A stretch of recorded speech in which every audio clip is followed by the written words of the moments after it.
A great Sakipandita said that one must never stop learning, even if one is certain to die tomorrow.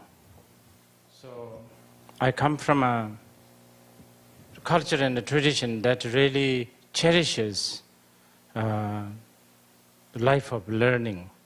So I'm so honored and thrilled to be in one of the most important learning centers in America.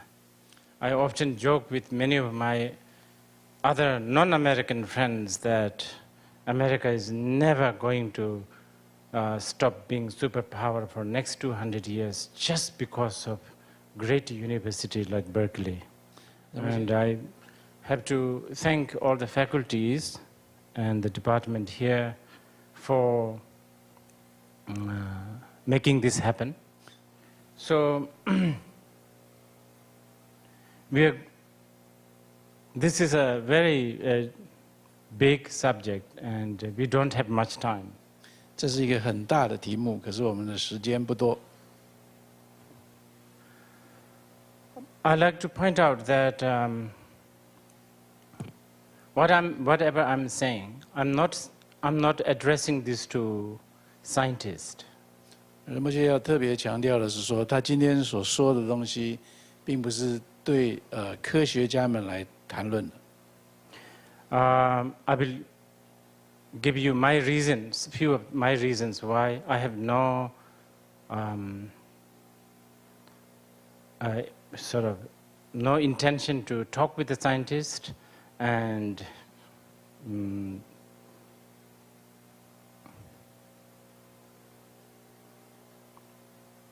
I also believe that at the moment there is no mutual ground where scientists and Buddhists can talk. But there is effort here and there dedicated for dialogue between Buddhists and scientists, and I rejoice. If something Buddha said took Einstein 2,500 years later to say the exactly same thing what Buddha said, I think scientists will end up saying the same thing. This, as a Buddhist, I will say this.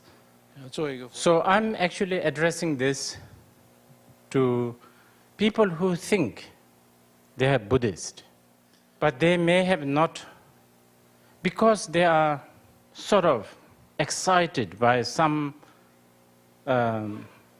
quotes like Einstein said, in the future Buddhism will be compatible with science. They get excited by things like this. And of course, science has a lot of authority, especially in this day and age. So I can understand why there are people who think they are Buddhist, but they have not really given up, or not given up is maybe not the right word, but they are basically materialist. There are also Buddhists who think they are Buddhist, but they may have not yet given up entirely some of the Abrahamic residual. And to this, maybe we can have some sort of at least an opening of a dialogue. Even though I made some note, it's not going to be very orderly, so it's going to be chaotic. And I have to also warn you, unlike many of our other teachings, this is going to be a little dry and intellectual.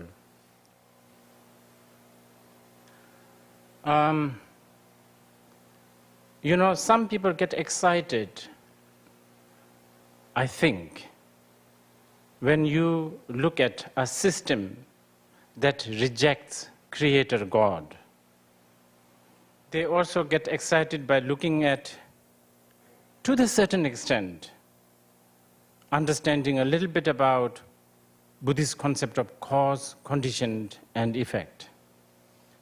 I'm talking about this Buddhist that I'm addressing to.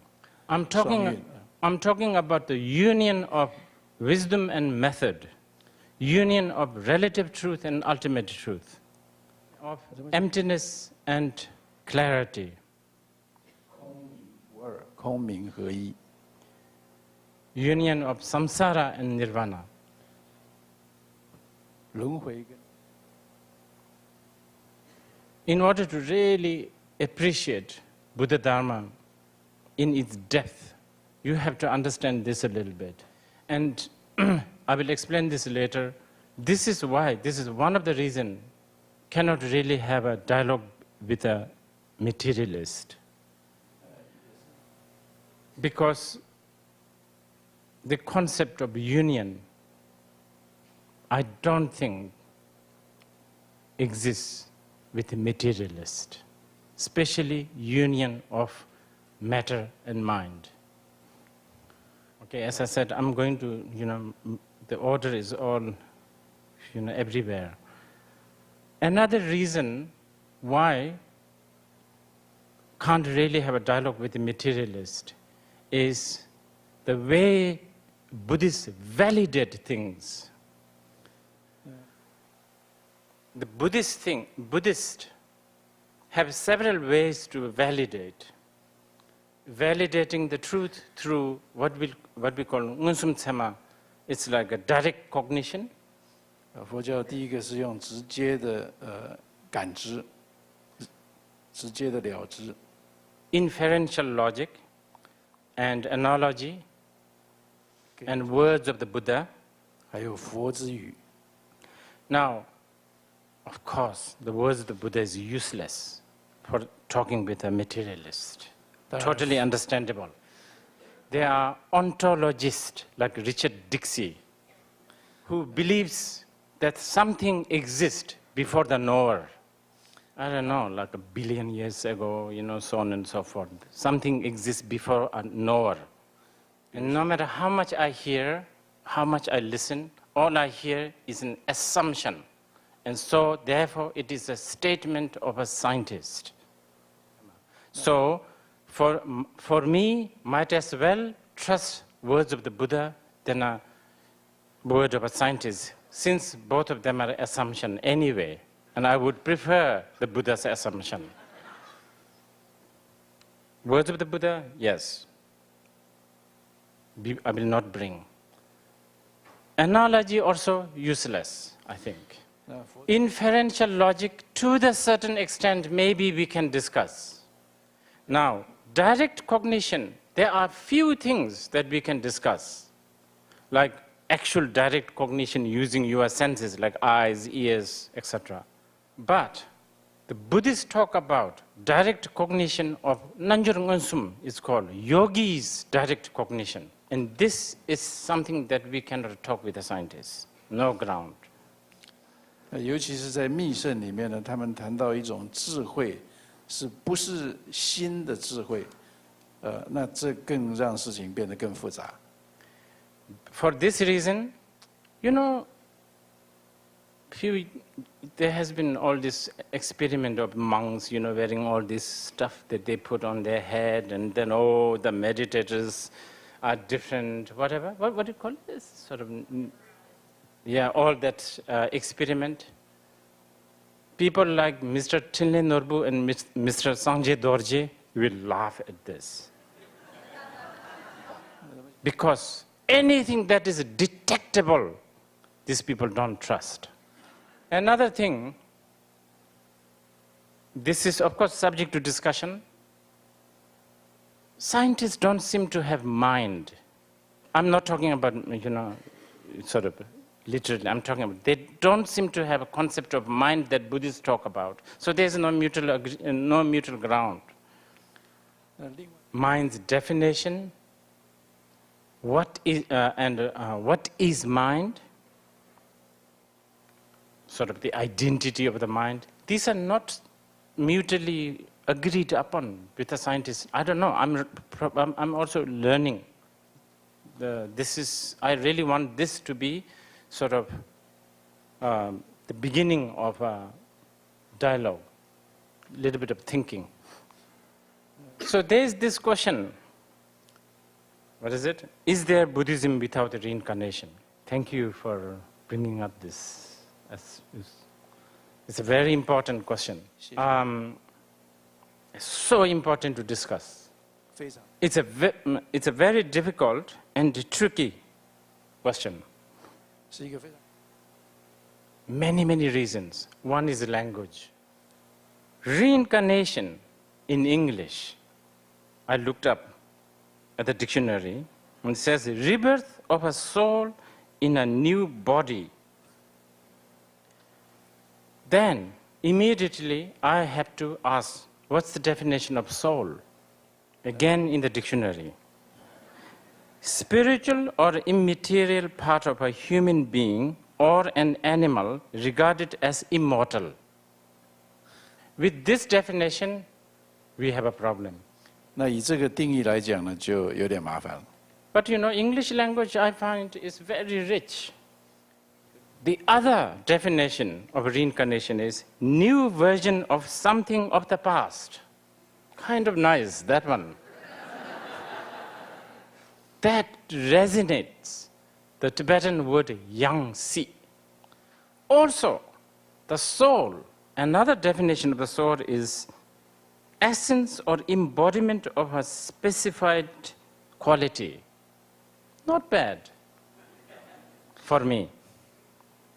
But of course, you know, the words, even though it is defined in the dictionary, most authoritative dictionary, doesn't mean much because different people will use with a different background of habit and culture and tradition.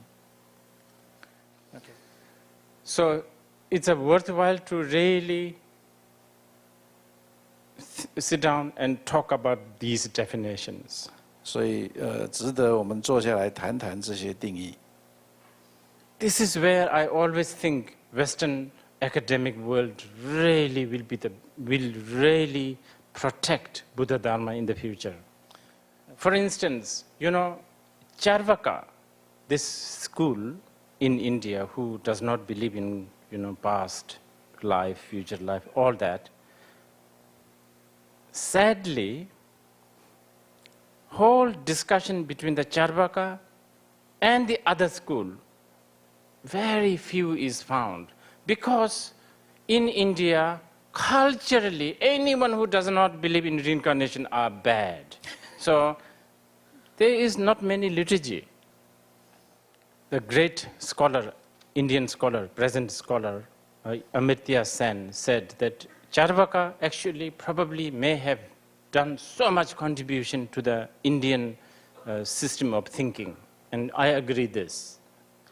Like when we study Buddhist philosophy, pages after pages, argument between Chittamata school and the Madhyamika school. Half a page, dialogue between Charvaka and the Buddhists. Very sad. 很可惜的。 Culture have somehow,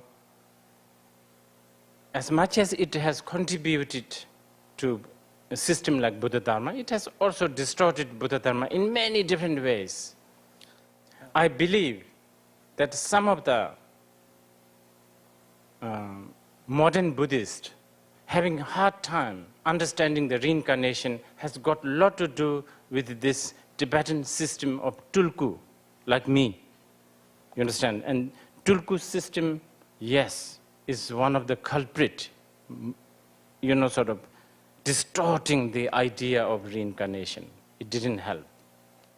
To unite wisdom and method, relative truth and ultimate truth, absolutely important for the Buddhist path. And we will talk about the sort of the idea of two truths a little bit later if we have time. Okay, to use the, you know, sort of more commonly found language. Emptiness, the wisdom, and burning an incense, uniting this, absolutely important. This is why you will find masters teach about Hat Sutra in the morning, where forget reincarnation, even enlightenment does not exist. What is reincarnation? It's nothing. Even enlightenment does not exist. Yes. But in the afternoon, you will find this master diligently, meticulously, very fussy with the incense, a lamp, reincarnation, so on and so forth. This is another way the Buddhist approach. A little different from materialist, I would say. So what I'm saying is, in order to talk about reincarnation and karma, you have no choice, but you have to talk about emptiness, shunyata. If you separate these two, you cannot talk. But this is difficult. Even to have a glimpse of understanding, forget realization, understanding of shunyata is difficult. Because the moment we talk about emptiness, we slip in thinking we are talking about non-existence. It's really difficult to think in terms of, okay, when we talk about shunyata, it's difficult to think in terms of, he's also talking about non-existence of non-existence. This is difficult. And you will find in most of the Indian philosophy, and especially Buddhists, every time we study,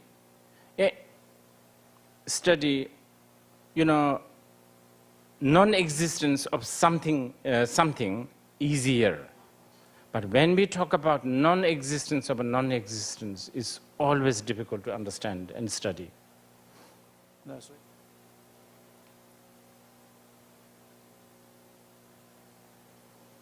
In relation to this, body and mind. First of all, the definition of the body and the mind between materialist and the Buddhists, I think, are different. I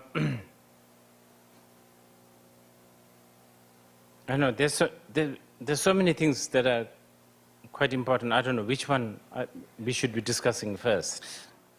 If you read sutras or shastras, at glance you will feel that the Buddha talks about mind and the body as a separate entity, mainly. But in many Buddha's teachings, sutras, distinctions between these two is almost non-existent. Body and mind, not separate, or not same also. Now, this brings an issue. There are Buddhists who say, oh, all those Buddhists, all the sutras that you are talking, they are not real sutras. They are not taught by the Buddha. What are you talking about? This is what they would say. We can have another discussion about this another time. But here, for today, what is necessary to analyze whether there is Buddhism without reincarnation, I need to present the idea of direct teaching and the expedient meaning teaching. I don't know, I could be wrong, please correct. Apart from maybe Indian way of talking and Buddhist especially, I find that most of the Western or modern presentation on science or technology or politics, it's usually a direct ngedon teachings, isn't it? It's a ngedon, it's a direct teaching. You have to take literally. Buddha's teaching is not that easy to sort of put it in a black and white like this. To put it very crude, all Buddha's teaching, almost many Buddha's teachings are half true and half not true. Crudely speaking, he's kind of half lying and half not lying. And you will ask why? Because, and this we declare proudly in Tibetan, we call it Chemba Jumtsindu Chene Chwe Mishe. Buddha never taught anything because he wanted to exhibit his knowledge. All Buddha's teaching is because of his compassion. If a Buddha look at a Californian who is suffering with a low self-esteem, He will say, yeah, you are a very good man. You know, you are the center of the world, all of this. He could say this. But he also knows very well that this method is going to, in 30 years, turn whole California into a state of narcissist. And this system of Dangdan and Ngedun, we call it, delivering the truth directly and delivering the truth indirectly. This exists with the Buddha's teaching all the time. And I will single out those Buddhists who say, all the earlier sutras that they said, oh, your sutra does not exist. Those are not necessarily Buddha's word. I will have to say, they have to think twice. Because in their own sutras, Buddha at times praised generosity so much. But in their own sutra, some other sutra, Buddha is very cynical about generosity because he wants to sell the discipline. He wants to sell patience, other good things. So he said, oh, don't get distracted with the generosity, so on and so forth. This is another reason why a Buddhist can talk about emptiness wholeheartedly and the ritual does not contradict. I have to thank Professor Shaft here because 2 times we had dinner and he talked about ritual in Buddhism and how this is, people talk about sort of Buddhism without the religiosity. And this really made me think, these Buddhists, what the hell, British Buddhist. 这一群佛教徒，仁波切说就说吧，直接说了，这些英国佛教徒。The tendency, what they do is they cherry pick. Oh, meditation, wow, that's good, let's pick this up. Fire puja, that's a Tibetan stuff. Not good, because you are underestimating relative truth. Maybe I'm being very narrow-minded. Looks like many of the other religions, including Abrahamic religion, seems to need to adjust to the present day of thinking and present day values. But I will have to say, Buddhism, ground, path, method, nothing needs to be modified, nothing. So hot, let's take a break. 10 太热 minutes. 了，我们休息一下。